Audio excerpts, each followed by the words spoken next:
गढ़ात के बरत आई गईले नगरा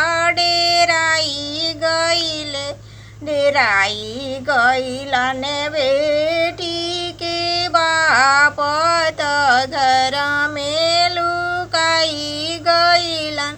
डेराई गईले बेटी के पाप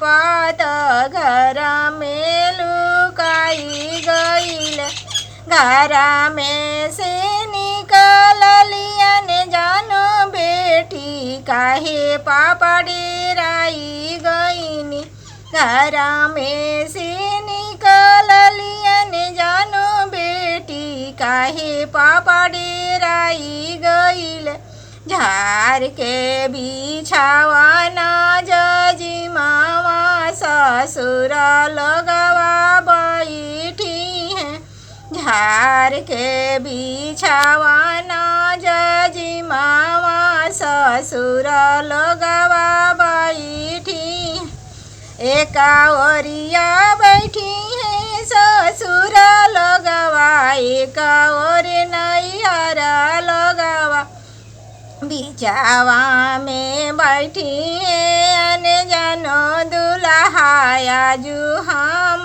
बियाहबी बिछावा में बैठी अन जानो दुल्हाया जू हम बियाहबी रवाई त उठले नैहर लोग उठले नैहर लोग हंसाइत ससुर लोग ताली ठोकी उठालन अन जानो दुल्हाया जू हम बियाहबी ताली ठोकी उठालन अन जानो दुल्हा हम आजू बियाहबी गढ़ात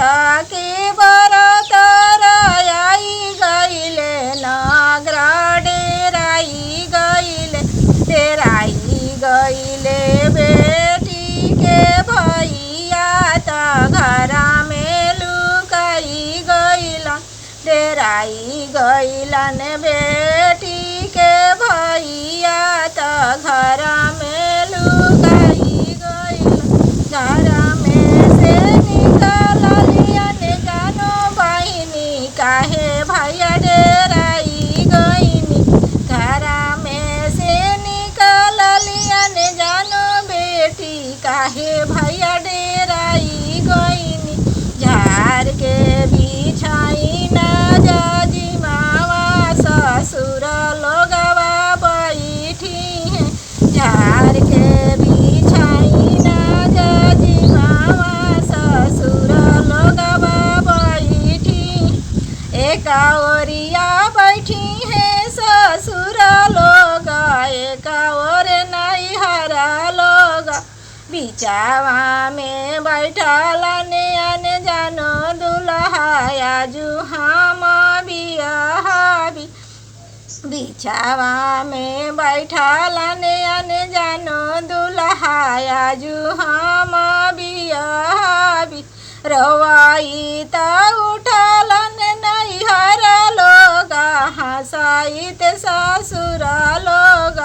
ताली ठोकी उठलन अन जानो दुल्हाया जू हम बियाहबी ताली ठोकी उठलन अन जानो दुल्हाया जू